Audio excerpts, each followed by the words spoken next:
मेहरबानी मेहरबानी रुणो खुशहाल हो से अल्लाह मुक़द्दर हो के मेहरबानी लगा मौका बमाल रखे बेच से उसूल खबर हुक्म शुरू अल्लाह के नाम से जो रहमान और रहीम है। मोहतरम सदर,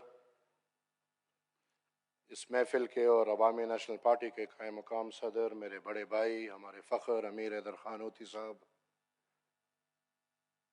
स्टेज पे बैठे हम सब के आए इस महफिल में हमारे अजीज़ मेहमान, दोनों मेरे वालिद के कलीग्स इसाक डार साहब और हमारे हरदिल अजीज़ यूसुफ रज़ा गिलानी साहब, हम सब के बुज़ुर्ग वली खान बाबा का निशान हाजी गुलाम अहमद बिलौर साहब,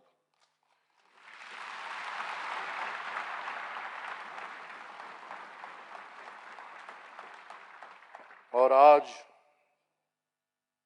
इस महफिल में मौजूद मेरे बुज़ुर्गों, मेरे भाइयों, मेरे बहनों, तमाम ख़वातीन और हज़रात, मैं तो सबसे पहले तहे दिल से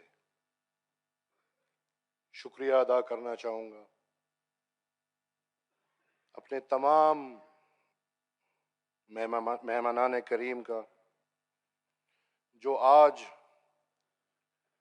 तीनों सेशंस में आए हैं या जो कल हमारी दावत पे हमारे पास तशरीफ़ लेकर आए हैं, उनका मशकूर हूँ। और जो नहीं आए हैं और उन्होंने माजरत की है तो उनका भी मशकूर हूँ।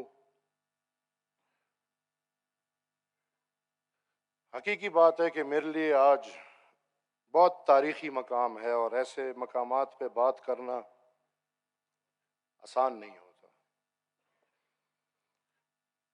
काश काश इस्लामाबाद की ये सरजमीन आज से ज्यादा नहीं 3-4 सदी पहले भी बादशाह खान बाबा को मान लेते, इतने तक ही मान लेते जितना आज मान रहे हैं। तो मैं यकीन से कह सकता हूं कि पाकिस्तान में जो हालात हमें देखने को मिल रहे हैं ये हमें ना मिलते। लेकिन फिर भी खुदा का मशकूर हूं जिन्होंने मुझे ये मौका दिया कि मैं अपने उन अकाबरीन को याद करने के लिए इस्लामाबाद में महफिल सजाऊं और उसमें हमारे बड़े इज़्ज़तदार, बड़े बावकार पाकिस्तान के हर सूबे से हमारे मेहमान हाज़िरी करें और बादशाह खान बाबा और वली खान बाबा को खिराज अकीदत पेश करें। मैं आपका ज़्यादा वक्त नहीं लूँगा, सीधा टॉपिक पे जाऊँगा। बादशाह खान, वली खान और 21वीं सदी।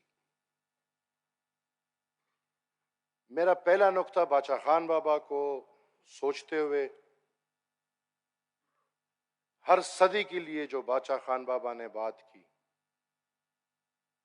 वो बिला किसी तफरीह से बढ़ के मजहब से पहले, रंग अकीदत से पहले इंसानियत की बात की।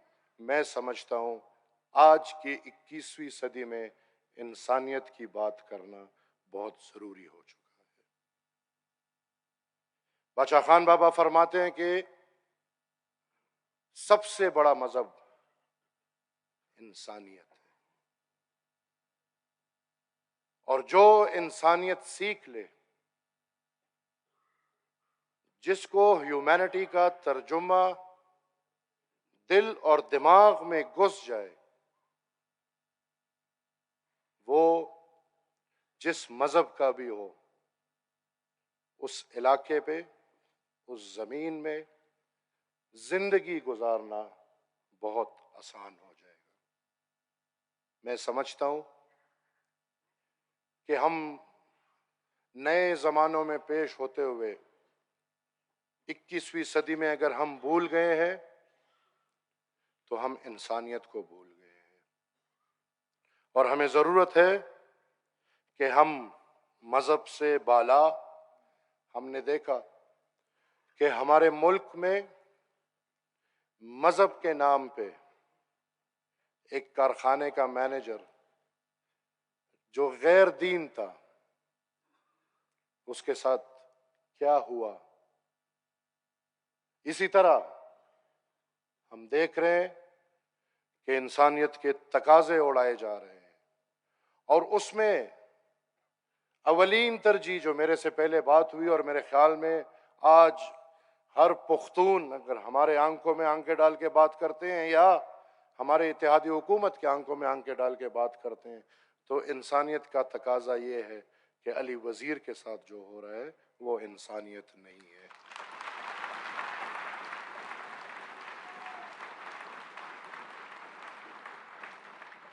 बादशाह खान बाबा ने बात की अदम तशद्दुद की। अब अदम तशद्दुद में सबसे बड़ी चीज बर्दाश्त। जो मैं देख रहा हूं कि आज के सियासत में बर्दाश्त खत्म हो चुकी है। मेरे ख्याल में अदम तशद्दुद की बुनियाद यही है, और जहां बर्दाश्त खत्म हो जाए तो उधर से आपकी सोच, आपकी फिक्र खुद ब खुद तशद्दुद की तरफ जाना शुरू हो जाती है। यही वजह है कि हमें अपने अकाबरीन ने मिसाल जो दिया है अदम तशद्दुद का, तो बादशाह खान बाबा का ये तारीखी मिसाल है कि अगर आपके मुंह पे कोई एक थप्पड़ मारे, आप बर्दाश्त करो, आप दूसरा मुंह भी सामने करो कि भले इस मुंह पे भी मुझे थप्पड़ मारो, लेकिन मैं अपनी बात से, अपने हक से पीछे हटने वाला नहीं हूं। और आज एक दफा फिर जहां पुख्तूनों को उठा के पुख्तूनों से पुख्तूनों को मरवाया जा रहा है,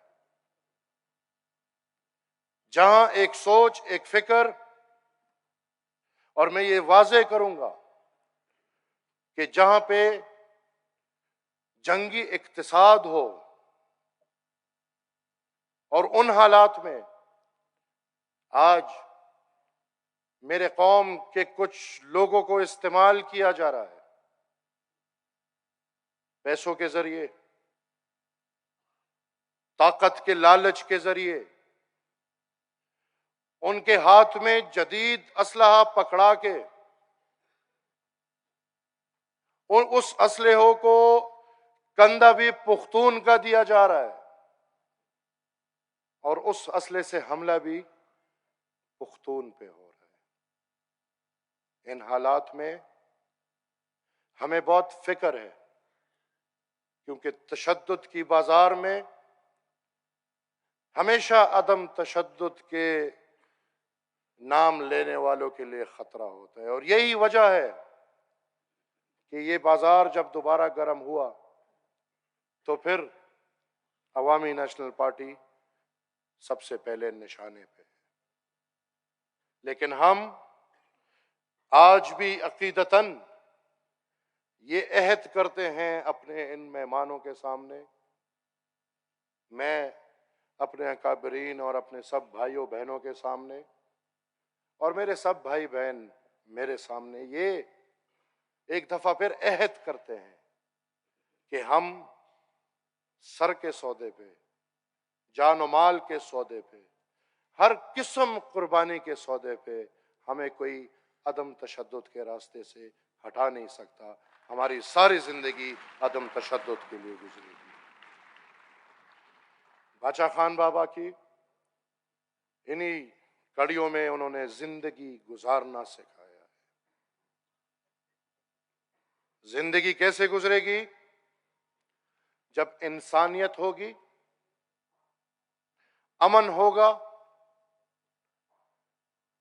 तो फिर जिंदगी गुजारने के लिए एक माहौल बनेगा।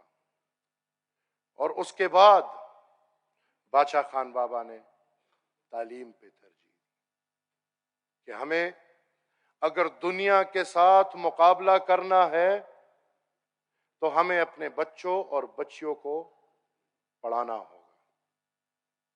और उन्होंने एम्फेसिस इस पे दिया कि हमें अपने बच्चों से ज्यादा इस पे जोर देना होगा कि हम अपने बच्चियों को पढ़ा सकें, क्योंकि वो मिसाल देते थे कि अगर एक नौजवान, एक बच्चा, एक लड़का पढ़ाई करता है, डिग्री हासिल करता है, तो वो उस डिग्री को, उस पढ़ाई को इस्तेमाल करते हुए अपने घर के लिए रोजी रोटी कमाएगा। जहां पे एक लड़की अगर तालीम हासिल करेगी तो वो आपका आने वाला नस्ल बनाएगी। और यही वजह है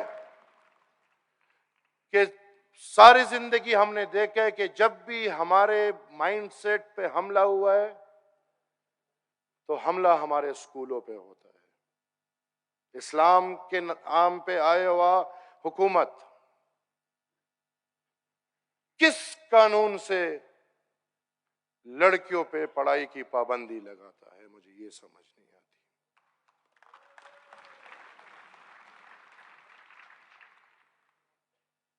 यहां पे हमारे मजहब का नाम इस्तेमाल करके, और इस्तेमाल भी कौन करता है, इस्तेमाल कहां से हो रहा है, ये कोई अब छुपी हुई बात नहीं। बरे सगीर में इस्लाम की सबसे ज्यादा जो तशवीश है वो अमेरिका को होती है। वो कल मैंने देखा कि ये डॉलर की कदर में इसलिए भी बढ़ाई हो रही है कि इसने मुतादिद बार जिहाद में हिस्सा लिया है। हमारा जिहाद बदकिस्मती से डॉलर से आता है, हमारा जिहाद बदकिस्मती से अमेरिका से आता है। और आज ये वाज़ेह है कि अफगानिस्तान में जो निजाम है, अफगानिस्तान ने गुलामी की जंजीरें तोड़ी नहीं है, बल्कि अमेरिका का एक सेटअप गया है। वो सेटअप फिर भी अच्छा था। उस सेटअप को मैं इसलिए अच्छा कहूंगा कि वो अमेरिका के सपोर्ट पे था, पर वोट के जरिए आया था। वो सेटअप वाइंड अप हुआ है और कतर में अमेरिका ने जिसको दफ्तर दिए, उनके गुलाम बन के उन गुलामों को सीधा ला के अफगानिस्तान पे बिठा के ड्रामा रचाया गया है कि अफगानिस्तान आजाद हुआ है। बल्कि मैं अफसोस से कहता हूं कि अफगानिस्तान आज भी उसी अमेरिका का गुलाम है, बल्कि सिर्फ अफगानिस्तान नहीं, अफगानिस्तान तो मेरा हमसाया है।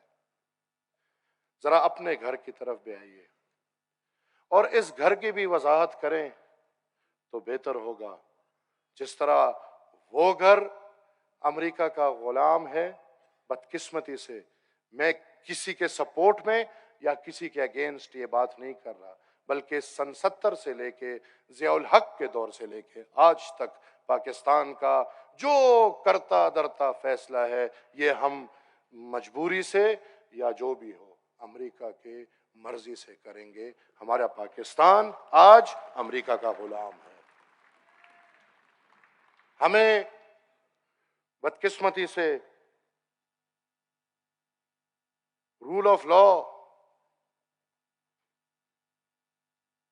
बढ़ाया गया है, बोला जाता है, लेकिन पाकिस्तान में रूल ऑफ लॉ सिर्फ किताब में है, सिर्फ कागज में है। यहां पे ऐसे अदवार भी आए हैं या यहां पे ऐसे लोग भी रहते हैं जो हमारे आईन को एक कागज का वो टुकड़ा समझते हैं कि जब उनका दिल करता है टोकरी में फेंक देते हैं और जब उनका दिल करता है उठा के हमारे सामने पेश करते हैं। अगर रूल ऑफ लॉ नाम की कोई चीज पाकिस्तान में है तो 18th अमेंडमेंट, जो कि आज से 10-12 साल पहले पाकिस्तान के असेंबली में यूनानिमसली अप्रूव हुआ है, वो 18th अमेंडमेंट जो जिक्र हुआ जिस पे जनाब यूसुफ रजा गिलानी साहब के दस्तखत हैं,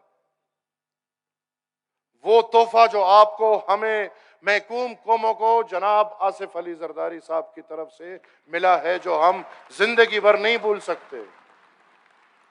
और मैं ये भी समझता हूं कि उस कुर्सी पे जनाब आसिफ अली जरदारी साहब के अलावा कोई भी होता तो ये हक हमें नहीं मिलता। आज तक उसके खिलाफ हमले जरूर हुए हैं, लेकिन 18th अमेंडमेंट के एक नुक्ते पे अमल नहीं हुआ। मैं समझता हूं कि 18th अमेंडमेंट वो वाहिद रास्ता है, सूबाई खुद मुख्तारी वो वाहिद जुज है जिससे ये बाकी का पाकिस्तान यकजह होके जिंदगी गुजार सकता है। अगर आप इसी तरह 70 साल से तो हुआ, लेकिन अगर 70 साल बाद भी आईनी हुकूक का हमारा रास्ता रोककर अगर इसी तरह बलोच कौम को बलोचियों का हक ना मिले, सिंध कौम को सिंधियों का हक ना मिले, पुख्तून कौम को पुख्तूनों का हक ना मिले और पंजाब कौम को पंजाबियों का हक ना मिले, तो पाकिस्तान का चलना मुश्किल नहीं बल्कि बहुत नामुमकिन हो जाएगा। मैं इस मौके से फायदा उठाते हुए, चूंकि मेरे चाचा और फाइनेंस मिनिस्टर साहब यहां मौजूद हैं, मैं आज बादशाह खान बाबा के नजरिए को 21वीं सदी में उनके सामने पेश करके उनके मुश्किलात में कमी के लिए कुछ तजावीज जरूर दूंगा। बिल्कुल सर, हम ये समझते हैं कि पाकिस्तान एक इकोनॉमिक क्राइसिस में है और एक इकोनॉमिक क्राइसिस से गुजर रहा है, और पाकिस्तान बल्कि मेरे ख्याल में, मेरी 36 साल उम्र है, जब से मैंने कुछ समझा है तो पाकिस्तान इकोनॉमिक क्राइसिस से गुजर रहा होता है। इधर जो लोग बैठे हैं ये आपके फैसलों को सपोर्ट करेंगे, लेकिन फैसले करें मुल्क के लिए। हमारे मुल्क में सबसे बड़ा मसला तरजीहात है।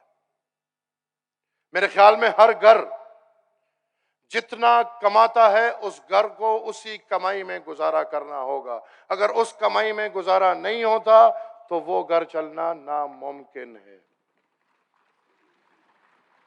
बदकिस्मती से पाकिस्तान रोजे अव्वल से एक ओवरसाइज आर्मी आपको मिली है और ये ओवरसाइज आर्मी आपको खाई जा रही है।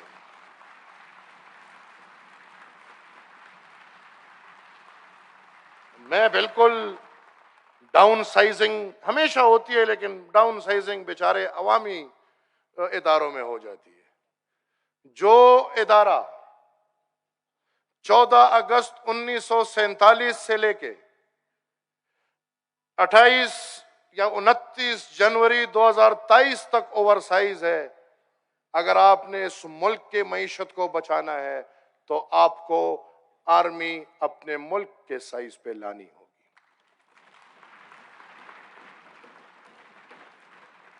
फिर बिल्कुल मैं ये मानता हूं कि जिस मुल्क में अपनी फौज नहीं होती उस मुल्क में दूसरों की फौज होती है, मैं ये मानता हूं। लेकिन हमें तरजीहात भी तो चाहिए होंगे। मुझे फौज चाहिए मुल्क में अपने हिफाजत के लिए, अपने दिफा के लिए, अपनी दिफा के लिए, जो मुझे दिख नहीं रही।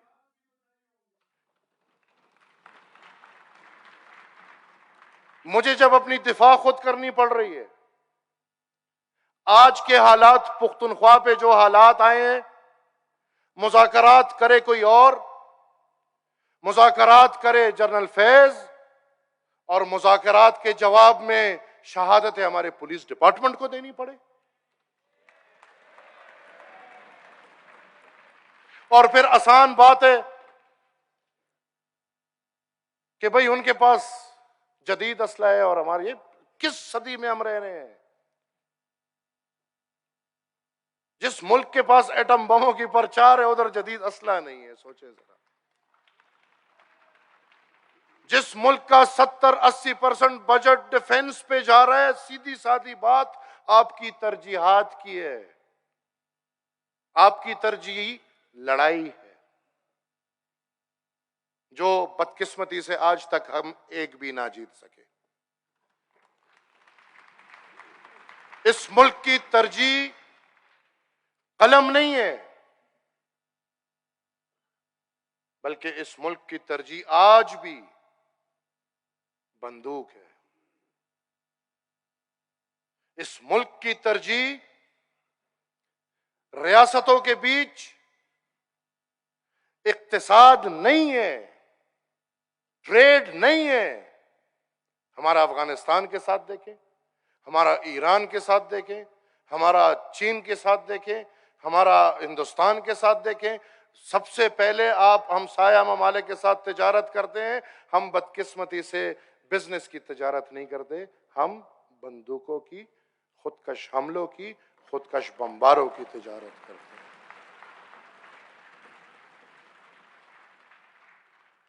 तो मेरे ख्याल में हमें तरजीहात, और तरजीहात में फिर हमें जो शाहाना तर्ज जिंदगी अंग्रेज से मिला हुआ है, इसहाक डार साहब आप फैसला करें।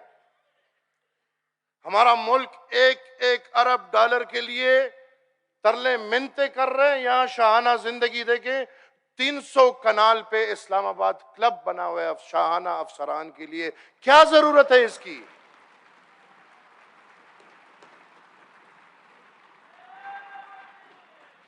हमारा मुल्क कर्जों में डूबा हुआ है। यहां पे इस्लामाबाद में F6 में, F7 में, F8 में 17 ग्रेड 18 ग्रेड के अफसरान, एक एक का घर 2-2 अरब 3-3 अरब रुपए का है। ये कहां का शाहाना अंदाज है? और फिर हमारा जो मरकज है, तो दिफाई इदारों का काम बदकिस्मती से, मैं आखिरी बात करता चलूं, उनका काम दिफा का है और वो बारकों में होता है। हमारे इस्लामाबाद से लेके अभी तो वो साफी साहब जो नया बन रहा है E11 और E7 के बीच में, तो अल्लाह खैर करे, मुल्क भूखे मर रहे हैं तो इधर नए नए मरकज बन रहे हैं। मेरे ख्याल में फैसला करें, फौज को शहरों से धकेलें, इनको बॉर्डर पे भेजें, इनको बारकों में भेजें।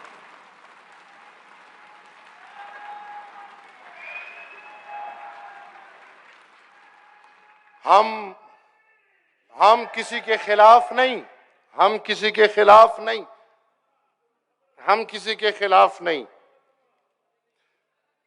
दा सेमिनार के चरम नहीं दिशे तजमाडेर द्रुन मशरे तजमाद्रुन मशरे तजमाद्रुन मशरे तजमाद्रुन मशरे। ये मेरे बुजुर्ग यही कहना चाह रहे हैं कि जहां पे आप अच्छी दीवार और खाकदार तार देखो तो समझे कि अंदर वो लोग रह रहे हैं, वो हमसे छुप के रहे हैं। हमारी कोई दिफा नहीं करता, उल्टा हम सब लोगों की दिफा कर रहे होते हैं।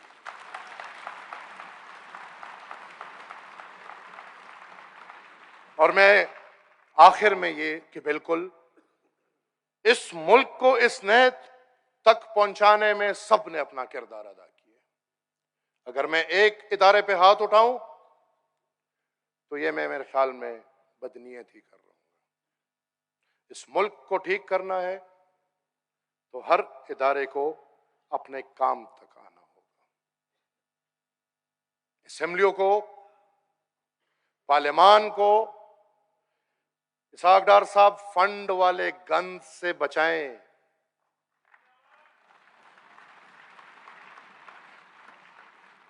पार्लियामान को मुकम्मल तौर आइनसाज बॉडी रहने दे और वही बनाए तो जब पार्लियामान नहर पुल, एक एमएनए नहर पुल सड़क के बजाय जब वो आइन पे तवज्जो देगा तो मैं यकीन से कह सकता हूं कि पाकिस्तान एक अच्छी तरफ जाएगा। इधर हमारे पार्लियामान को, हमारे पार्लियामेंटेरियंस को ठेकेदार बना दिया गया है। वो बेचारे हम बदकिस्मती से, इधर बहुत पार्लियामेंटेरियंस हैं एक्स और अभी मौजूदा, हम बदकिस्मती से अवाम में जाके हमारे से कोई डिमांड्स ये कम होते हैं कि भाई कोई अच्छा कानून बने। नहीं, हमारे से डिमांड यही होता है जी सड़क बनाए, पुल बनाए, नाली बनाए, कोई नौकरी दिलाएं। खुदारा सियासतदानों को इन चीजों से बचाएं, आइन तक महदूद करें, क्योंकि सियासतदान उन चीजों में पड़ गए तो जैसे सलीम साफी साहब ने कहा, आइन और कानून और लोग बना रहे, और हमें पता है, आपको पता है कि कौन बना रहे। लिहाजा ये आइन और कानून बनाना पार्लियामान का काम है, इनको ये काम पे मनोवन रहने दें। हुकूमत चलाना हुकूमत का काम है, सुप्रीम कोर्ट का काम नहीं है। लिहाजा मेरे ख्याल में वक्त है कि हम एक कॉन्स्टिट्यूशनल कोर्ट का इनेकाद करें, जो कोर्ट साला साल कॉन्स्टिट्यूशन मैटर्स को देखे, और हम सुप्रीम कोर्ट को, जो सुप्रीम कोर्ट में हजारों और लाखों की तादाद में केसेस पेंडिंग है पर उनमें कोई मीडिया का चाम नहीं है, लिहाजा सुप्रीम कोर्ट को हम हुक्म करें कि आप मीडिया से दूर होके आप उन बेचारों के केसेस पे तवज्जो दें जिनके सदियां गुजर जाती हैं लेकिन केसेस के फैसले नहीं होते। इसी तरह हम फिर अपने दिफाई इंस्टीट्यूट को दिफा तक ही महदूद करें। उसके लिए आप जो कानून बनाएंगे, जो सख्त से सख्त कदम उठाएंगे, इंशाअल्लाह अवामी नेशनल पार्टी का हर बुजुर्ग, हर वर्कर, हर मर्द, हर औरत आपके साथ खड़ा होगा। और मैं समझता हूं कि मीडिया जो एक आखिरी पिलर है इन सब का, उसको भी अपनी तरफ देख के जो माजी में गलतियां हुई हैं उससे एतराफ करके उनको सुधार कर मीडिया को एक ऐसा रोशनी का जरिया बनाए जो कौम को रोशनी दे, इल्म दे और हालात से खबर करे। मैं एक दफ़ा फिर सबका मशकूर हूँ। इजाज़त लूँगा सबसे। वे पुख्तुना दो पुख्तो पुख्तुन निशान चिवी जम दे, पुख्तुना द पुख्तो पुख्तुन निशान चिवी जम दे, तरसो चिदा दुनियावी बाचा खान बवी जम दे। ढेर मेहरबानी व सुनो।